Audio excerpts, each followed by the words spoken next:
You're either really smart or really stupid. Which is it?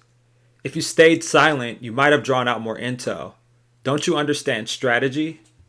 So, you are plotting something? I see. So you're just stupid. Traitor, antagonist, anti-hero, misunderstood, unethical, scientist, monster, spy, liar, father. Amado has been given many labels throughout his time in the Boruto franchise.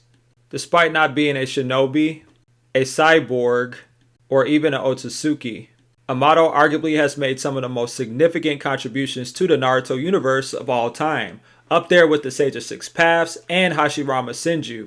Every major event and problem in Boruto's Part 1 and 2 ties back into Amado and his goals, whether directly or indirectly. Regardless of Amado's true intentions, he is one of the most dangerous characters in the entire franchise. And it's not due to some overwhelming power he has. Not at all. It's his intellect. His mind is quite literally his greatest weapon. But who is Amado truly? Is he really a father trying to regain his lost child, or is there more to his story than what he's leading on? If someone were to be like Sumire and ask him directly, he would never tell, because that's not how Amado operates. Not in a world where intel is power and a key to survival and prosperity. Amado is not a character that we can understand at face value. That was not his design by nature through the intent of the writers. We also cannot determine everything about him through his own dialogue either, because of the fact that he is presented as an unreliable narrator. No, in order to understand Amado, we have to look at not at what he says, but what he does. But before we jump into that, we need to analyze how Amado views the other characters in the series and how he interacts with the people in the world around him. Amado does not view the world like the average person would. You know, people, places, things, and society. No, the world through Amado's point of view is like a giant shogi board. For those of you not familiar with shogi, it's basically Japanese chess. The people around him represent the pieces on the board, and every major player in the game of life can execute those pieces at their will. And from the very beginning of the series, and even before the events of Boruto Part 1, Amado set all of the pieces on his side of the board in order to start executing his plans. When Amado first went to the Leaf Village for asylum, he had no intent for a majority of them to survive the conflict against Isshiki. They were pawns in his plan to protect both him and his king from the enemy. Pawns are the front row pieces on the chessboard.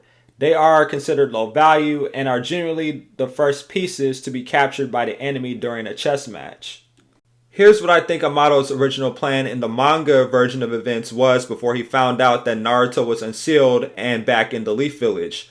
Amado was going to force Shikamaru to grant him citizenship in the Leaf and force the Leaf Village to protect himself and Kawaki.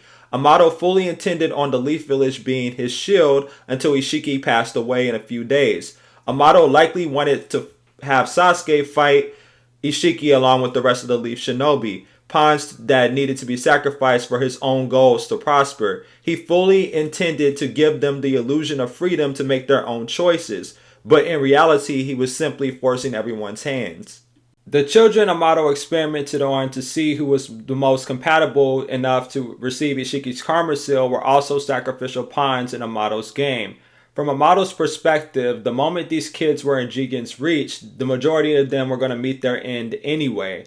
But at the very least, they could at least be sacrificed to achieve Amado's goal in helping him obtain the most important piece in the game, being that of the king. Code also became Amado's pawn after he received the White Karma Seal. I believe Code's White Karma Seal was his method of testing his weaponized karma theory, and that he would need to essentially perform on Kawaki. How else would he have known it was possible to have a weaponized karma in the first place if he didn't use Code as a guinea pig? I also don't think that Code actually met with the ghost of Isshiki. What I think actually happened was that Amado implanted Code with his White Karma Seal. He set some type of hologram or some sort of device in place inside of that Karma Seal to speak to Code as if he was Isshiki himself. And then he sent Code on his quest to achieve godhood. Code's devout worship of the Otsutsuki caused him not to question anything. And I explained this more in another theory video that I recently posted. Code also needed to be the antagonist in Amado's script to maintain not only his influence inside of the Leaf Village, but also set up a scenario where Kawaki would have to reawaken his karma seal. He wanted to place fear in Kawaki's heart by saying that Naruto in all likelihood had no chance of actually standing up against Code, because it was unclear how much power that Naruto actually lost after the death of Kurama.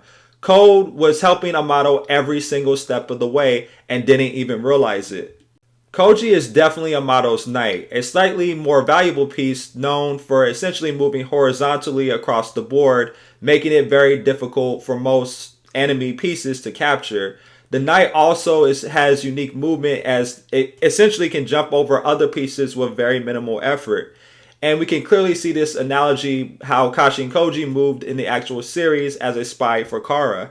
With Koji serving as Amado's knight, he managed to kill several members of Kara. He killed Victor, he managed to destroy the body of Jigen, he also killed Al as well, and by literally having a toe jump on him and crushing the life out of him. And he was also very flexible thanks to his toes, acting essentially as extensions of himself for spying and allowing him to escape from dangerous situations. But again, even though it was a more valuable piece on the board, it would eventually still have to be sacrificed according to Amado's point of view. Eida and Daemon were never originally considered valuable pieces to Amado from the start. They were simply experiments in place to create cyborgs that could potentially surpass Jigen's capabilities. Amado successfully achieved the goal, but then he had to dispose of the cyborgs because of the fact that Jigen figured out that they surpassed him. When Amado discovered they were both still alive, he recasted them into his game, with Daemon indirectly becoming his new knight and Eida being his bishop. Eida in chapter 59 of part 1 described Daemon to be her other knight, with Code at the time being her first knight. And Daemon, just like Koji, is a very flexible piece that has a lot of greater value compared to that of a pawn and could easily take out the other pieces. Amado used social engineering to get Eida on his side as well and effectively managed to separate Code from his strongest allies. When Amado first saw that Eida was alive in chapter 69, we saw for the first time in the entire series terror inside of such a calculated individual. A major part in that is because Amado knew of the terrifying power she likely possessed, and she had it out for him as well because she felt that he cursed her with the attract version of omnipotence. But Amado also knew that she was no ordinary person, that even beyond that, she was a major player in the game of life rather than being a traditional sacrificial piece, and that she would have eventually ruined his plans before they ever even took off. But here's the moment that Eida messed up. It's the moment that Amado essentially found out in chapter 69 that Eida had feelings for Kawaki. He already had the leverage he needed to get her on his side at this point, and specifically away from Code. Shikamaru, also being a major shogi player and strategist, also reached the same conclusion on recruiting her in the chapter. Eida would be considered the bishop piece to Amado, and here is why. Because of the fact that the bishop piece can move across the board in a diagonal fashion without actually being blocked by other pieces on the side of the board either. She can also capture enemy pieces, and this parallels greatly with Eida's attract ability courtesy of the omnipotent Shinjutsu. Delta is Amado's queen. What makes the queen such a powerful piece is that it's the most mobile of all the chess pieces in the game. It can move in any direction the player intends. Delta parallels this greatly in the story. When her body is destroyed, her consciousness can just move to another cloned body. She also reflects Amado's agendas. Delta was first programmed to be a dedicated Kara member who helped Jigen achieve his goals. Then that got switched, and then she became essentially a guardian or asset to the Leaf Village, protecting against enemy invasions. Delta is the personification of each phase in Amado's goals. Delta is whatever Amado wants her to be, and it's kind of sad really, because she can never truly be her own person because of that. She was born to serve and can never truly die like a normal person. Immortality is a curse in a world full of conflict. But Amado plans on using Delta's cloned body as a step to revive his daughter as well. Do I think he's telling the truth? Mostly, but I do believe there's more to it when it comes to Delta. Sometimes if you want something done right, You got to do it yourself. And so Amado is also a piece himself on the chessboard. Amado is the rook. The rook, interestingly enough, remains in the corner of the chessboard, almost hidden in plain sight because the king, queen, pawns, knights are a lot more apparent. Speaking of which, I find it fascinating that the rook is also closest to the knight, similar to how Kashin Koji and Amado work closely together in the Kara organization.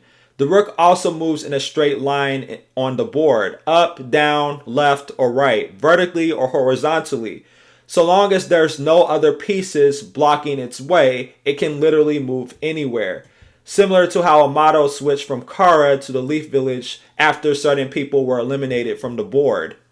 This goes without saying, but Kawaki is Amado's king. Kawaki contains the power that Amado desires most in the world. The power to perform miracles. The power to bring the dead back to life. The key in the game of chess is to make sure that the king survives all the way until the end. No other piece matters as much as the king. And this ties back into the lesson that Asuma was trying to instill in Shikamaru during the Hidan and Kakuzu arc in Naruto Shippuden. The king the Leaf Shinobi should strive to essentially protect is not the Hokage. The king is in fact the future generations. They are the ones that carry on after the older generations pass away. The same is true for Amado. He needs Kawaki's karma to revive Akabe, the key to preserving his legacy and future. But like I said earlier, Amado is not a clear individual to understand by nature. He is an unreliable narrator. Everything I've said so far about Amado has been me observing the actions and behaviors of the characters who have interacted with Amado directly or indirectly, rather than me simply just taking what he has said at face value. There are a lot of things about Amado we still do not know about. And there are also things from his origin story from chapter 75 that makes absolutely no sense. And we're going to debunk all of that. But first, I wanted to talk about Amado's smoking habit. And believe it or not, it's actually very relevant to his actual characterization. I get there may be specific guidelines for what they can show over in Japan, but this is actually a detrimental part to the anime that they actually removed that feature because it takes away a lot of Amado's allure as a character. Amado's smoking is not meant to make the character look more edgy, but rather it's a metaphor for his deception. Imagine you were in a room full of smoke and you were trying to escape this room because of the fact that obviously it's a safety hazard, you need to get out of there. So be honest with yourselves. Would you be able to see things clearly enough through that room to get out of it easily? In most cases, probably not. Smoke literally blocks your vision and affects your other senses as well. And it will be very difficult to move around and touch objects and feel the objects out to escape the room. This is how Amado essentially wants everybody to perceive him. I believe there are hints of truth in Amado's story that he explained back in chapter 75 of part 1.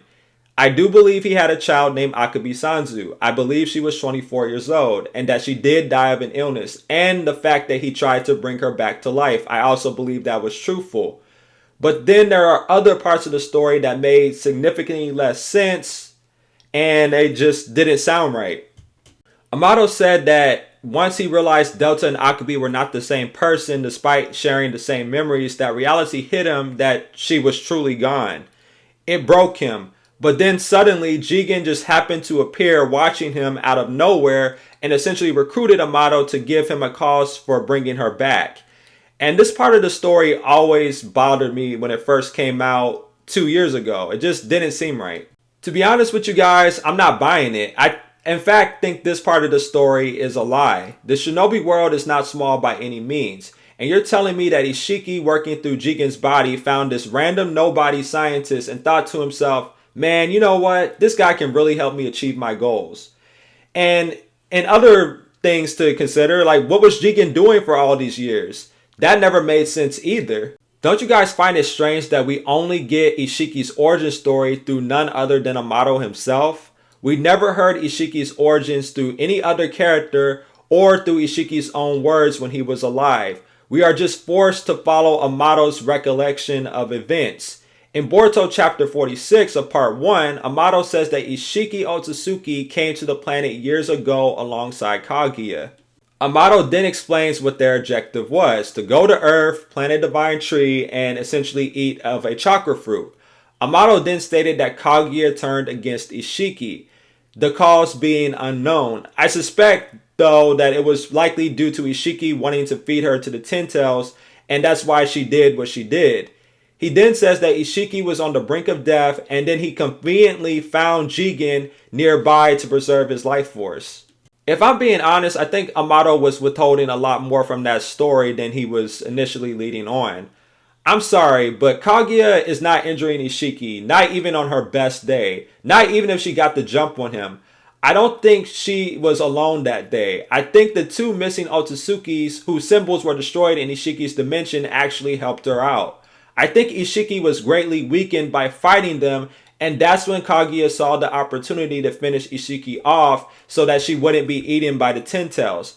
Perhaps out of anger, when Isshiki got into Jigen's body, he destroyed their symbols, essentially performing a coup against him, and which in turn led to him being a prisoner in Jigen's body. And this will go perfectly alongside Hagoromo's explanation on Kaguya's origin from Naruto chapter 670. With Isshiki dead in Kaguya's mind, it's likely she sacrificed the other two Otsutsuki to the Ten Tails and essentially ate the fruit from the divine tree, which in turn made her all-powerful and more obsessed with chakra. I believe Kaguya decided to spare some of humanity in the process during her conflict with Isshiki because they chose to worship her as a goddess. She must have did so by placing them inside the desert dimensions and ice dimensions that we saw essentially at the end of Naruto Shippuden until it was safe to return to the main dimension. The fact that Hagoromo and Hamura were also half human meant that she did at least have some compassion in herself for humanity. So what in the world has Jigen been doing for all of these years? Especially since he would have a lot of incentive to get involved in the 4th Great Shinobi War. 1, he would get a free Otsutsuki sacrifice. 2, he gets an extra Ten Tails. And 3, he would get revenge on Kaguya for betraying him many years prior. So here's what I think. I believe Amado was the one who sought after Jigen rather than the other way around. And we could actually find some evidence of that from the Sasuke Retsuden story. We learned there that there were areas of the shinobi world that were isolated from the watch of the 5 great nations. Areas holding information on Otsutsuki lore. In the land of Radaku specifically, the Sage of Six Paths had traveled there and happened to discover a cure for his illness. Something that took investigation from the main cast to find that out in order to cure Naruto of the exact same illness. I believe that Amado knew about Isshiki all along. Likely Amado and several other people populated the same general area that Jigen and his fellow monks populated many years ago. I believe Amado did research on Isshiki and somehow found Jigen through his investigation. And that's how they ended up forming the Kara organization. He might have discovered some documents or just some lore about Isshiki in the area he was staying at. Because we don't know which village he's from or like what part of the world that Amado originally was located in.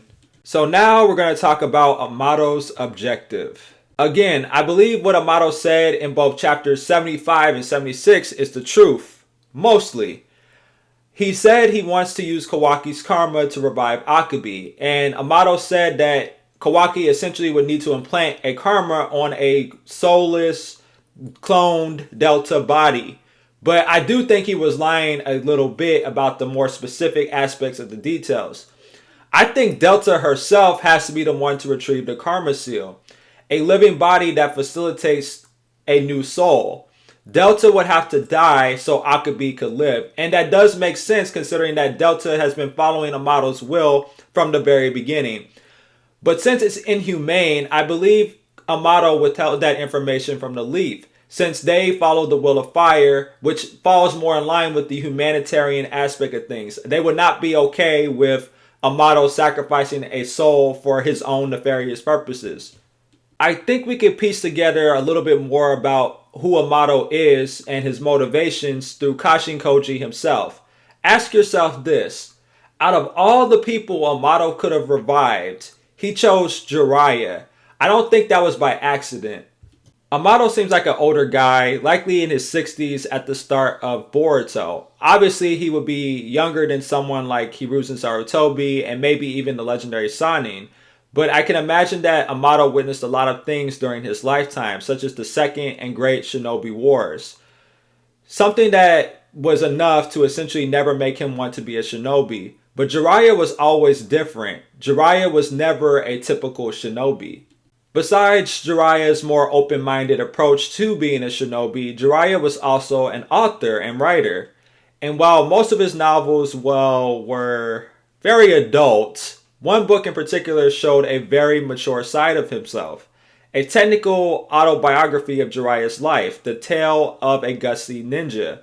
Ironically, this was a book that would bring the world closer together because the character in the book, whose name also happens to be Naruto, is the one who strived for hope in a world full of darkness, something that inspired the real Naruto himself.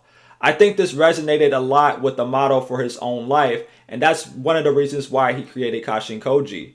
But just like with Delta, he realized that the clone did not possess the same soul as the original person, and so Koji became expendable as well. Rubbish in Amado's eyes, a means to an end. Chapter 47 of Boruto was always very interesting when we hear Isshiki's explanation of how Amado essentially viewed Koji. Isshiki says that all the people essentially in the world have a predestined fate, and that Jiraiya bore a mighty fate, a star of change. Isshiki said that Amado wanted to cling to it. A chance, even a glimmer of hope that an undesirable circumstance could be erased. Amado's ambition likely goes beyond just reviving his daughter. I think there's a grander scale to what he desires. Let's be honest, if Amado truly and solely just wanted Akabe back alone, he had other options aside from just using the Karma Seal. Amado could have used his cloning technology to create a clone of an Uchiha, and then he could have implanted that clone with Senju DNA so that that clone awakens the Rinnegan. Then force the clone to perform the Rinne rebirth on Akabe's remains to essentially revive her.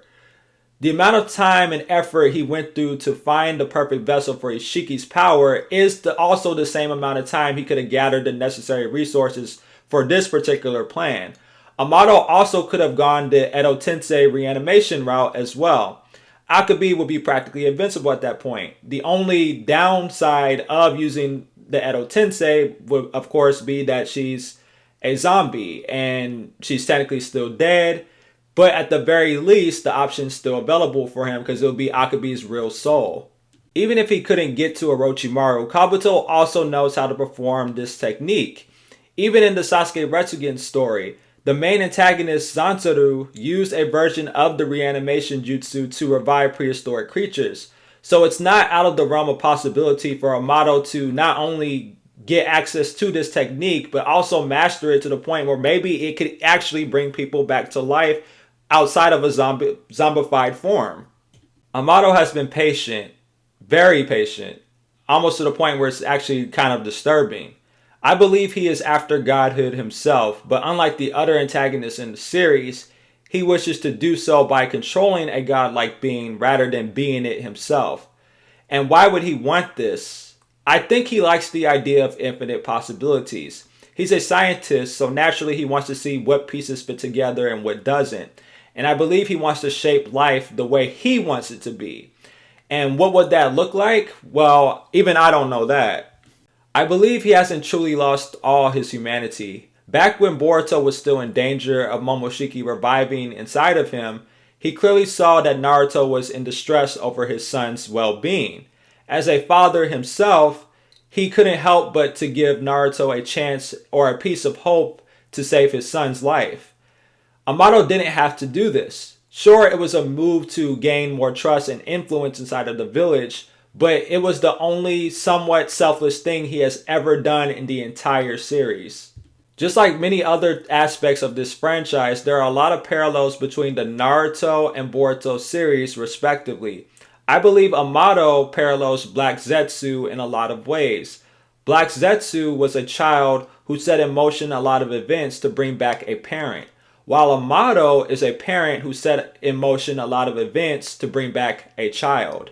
So this could possibly be one of Amado's biggest lies as well. What if instead of him trying to revive Akabe with Kawaki's karma seal using a Delta body, what if he's trying to actually summon Shibai back to Earth in order to grant his desires and gain infinite power? And Kawaki's seal is the actual key to doing that, because Kawaki's body contains some of Shibai's DNA. Because we have to recall from chapter 75, Amado did implant all of the Kara inners with Shibai's DNA in some shape or form. Amado might have figured out that since Shibai transcended essentially time and space and casted his body away, that he wouldn't see it fit to desire another chakra fruit. Not realizing that maybe Shibai is still a dangerous individual and will still bring harm and destruction anyway, despite being just a soul. So is Amado a good person? In my opinion, no. Someone who constantly lies, sneaks around, manipulates people, sacrifices others to achieve his own goals. Yeah, those are not qualities of a good person. I sort of understand where he's coming from in certain instances, but for all of his intelligence, he seems to not realize that sometimes in life, crappy things are just going to happen, including death. Struggles usually aren't easy to overcome, but it is possible. He does have a second chance right in front of him. He's a citizen in a very successful nation, and he also could be a father and have a second chance at fatherhood with Delta, or at the very least, give her a choice to live her own life. And this is why I feel like he's going to fail in the end. We are humans and not gods, and we're not all-knowing and all-powerful. And hopefully he will realize that before it's too late.